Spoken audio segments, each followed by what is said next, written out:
मेघालय के माइरंग से आई बहन रोज एंजेलिना। इतना रिमोट एरिया जहां पर पहुंचना भी मुश्किल हो, वहां पर आपने डिजिटल इंडिया का झंडा ऊपर किया और एक छोटे से कमरे में रोज सीएससी नाम से अपना सीएससी आरंभ किया। इन्होंने स्त्री स्वाभिमान नाम से सैनिटरी पैड मैन्युफैक्चरिंग का काम चालू किया।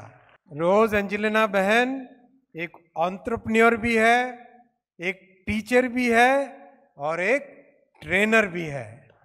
बहन, आप कुछ कहोगे? Actually, I'm the one searching for job.